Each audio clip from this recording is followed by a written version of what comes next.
Na-affected ako kasi nag-away na naman yung parents ko. You're not alone, Jazz. I'm here. You know what, sometimes, I wish maging katulad ka ni Ma'am noon. Yung lagi siyang kasama ni Dad sa business meetings, she was always there. Wala naman silang anak katulad ni Jasmine noon. Wala siyang nanay na may problema o kapatid na kailangan bantayan. Iba ang buhay nila sa buhay natin. Di ba I told you no going out? Kahit pinayagan na ako ni Lola, bawal pa rin? Let me remind you, Marge, apo ko si Jasmine, and I love her too. Kaya't hindi mo ko mapipigilan if I want to save her every time na sakal na siya sa'yo. Nasaan na yung March na minahal ko? Hindi yung nanay na umiikot lang kay Jasmine. Kailan mo ba piniling samahan ako? Kailan mo ba ako inintindi? Ako rin, Marge. Akala mo ba madali sa akin to? Ha? I fight for this family in ways you don't see. Sa tao, sa kumpanya, sa mga problema ayoko na iparating pa sa'yo. Pero Marge, kung pati ikaw, tinutulak mo ko palayo, na para bang ikaw lang ang nakakaalam kung anong makakabuti kay Jasmine dahil sa pag-aangkin mo sa kanya. Saan pa ako lulugar?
Surprise! Happy birthday!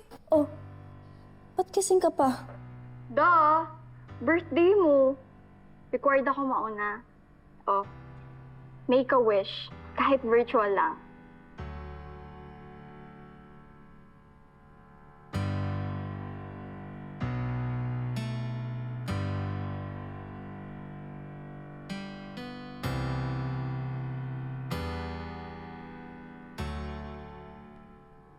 Baka mahuli din ako ni Mami. Pinapatulog niya na rin kasi ako eh.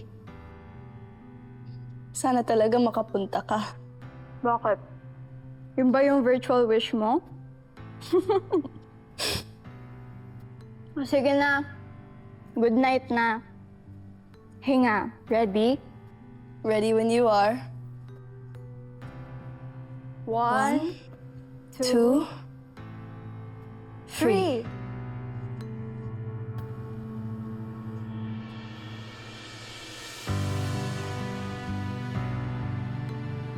We got this.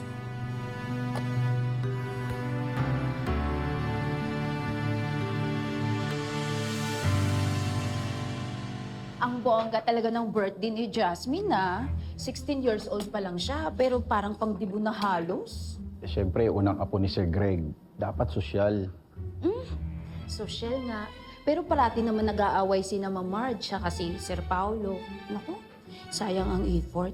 Kung ako talaga si Jasmine, sasama yung loob ko, I swear. Hoy, huwag naman masyadong maingay.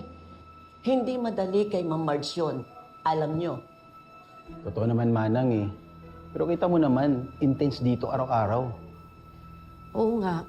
Ibang-iba talaga dun sa vibes ng pamilya nila ni Sir Edward. Parang swabe. Sabi lang. Eh, paano mo naman nasabi nasa Cebu sila? Pinalo ko kaya si Ma'am Thea sa social media. Ay naku, alam niyo ba, Manang? Naku, puro shopping out of the country. As in, abroad talaga. Alam niyo yon. Tsaka speaking of shopping, branded talaga lahat. Parang ang saya nga nila sa Cebu eh. Sana all talaga, di ba? Hindi porke masaya sa litrato at video, talagang masaya na. Kung minsan, yung ngiti, camera lang yun. Ay, naku, basta. Sana maging masaya si Jasmine ngayong gabi at saka sana ceasefire na yung gulo sa mga matatanda sa buhay niya. Ay, sana nga. Excuse me.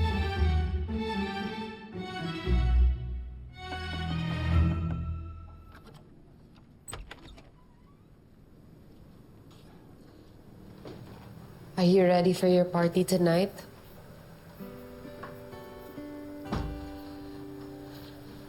Jazz, I'm sorry sa nangyari last time. I know hindi naging madali lately at medyo nasosobrahan na ako. But anak, I just want you safe. I know. Hindi ko sinasadya na mag-worry ka o na mag-aaway kayo ni Dad or ni Lola. Para kasi yung laging may away kapag may gusto kong gawin. Baby, hindi ikaw ang dahilan kung bakit kami nag-aaway ng Lola Regina mo or ng Daddy mo. It's not you. Never you. Pero Mom, kahit anong gawin ko, lagi akong kailangan bantayan. Lagi akong may bawal. Lagi akong ingat. I'm trying. Pero sana naman, minsan, maramdaman mo na kaya ko na. Even just a little. Jasmine, gusto kong paniwalaan yan. Kaso nasasanay lang kasi akong bantayan ng bawat hinga mo. Hindi ko naman masiswitch yun ng overnight lang. I'll tell you where I'm going. Mag-iingat ako. Pero sana, minsan, pagbigyan mo rin ako. Para hindi ko ma-feel na nakakulong ako. Sige, anak. I'll try. Susubukan ko. Ayoko na ako yung magiging rason na hindi ka masaya. Hindi na kita pipigilan sa lahat ng bagay na gusto mong gawin. I will try my best. Basta i-promise mo sa akin na ingatan mo yung sarili mo, ha? I will, Mom. Basta please, huwag ka lang mag-freak out agad. I love you.